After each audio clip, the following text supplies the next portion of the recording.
या हबीब अत्तवाबीन या हबीब अत्तवाबीन या अमान अल खाइफीन या रजा अल मुनक़तिईन सुब्हानक मा अबदनाक हक़्क़ इबादतिक वला शकरनाक हक़्क़ शुक्रिक वला क़दरनाक हक़्क़ क़दरिक। तो अल्लाह तबारक तआला ने जो रोज़ा उम्मत मुहम्मदिया पर फ़र्द किया है, इस रोज़े की जो कैफ़ियत हैं वो गुज़िश्ता कौमों के रोज़ों से वो मुख्तलिफ़ है।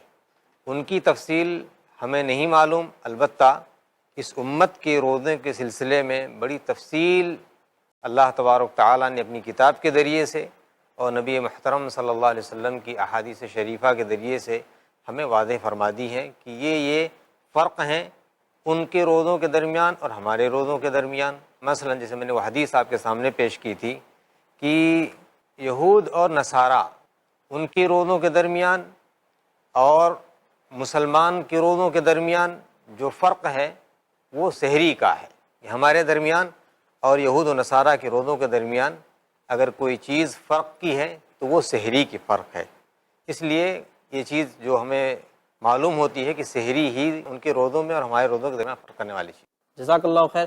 नाज़रीन किराम, शेख की बातों से हमें पता चला कि हमें तारीख़ में ऐसी कोई तारीख़ तो मिलती नहीं कि कौन सी उम्मत पर सबसे पहले रोज़ा फ़र्ज़ किया गया।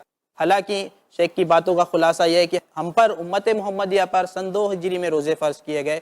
और एक सबसे बड़ी बात पता चली हमें कि हमारे और दूसरी कौमों के रोज़ों में फ़र्क यह है कि यहूद व नसारा सहरी नहीं करते थे और उम्मत मुहम्मदिया पर सहरी भी लागू की गई है।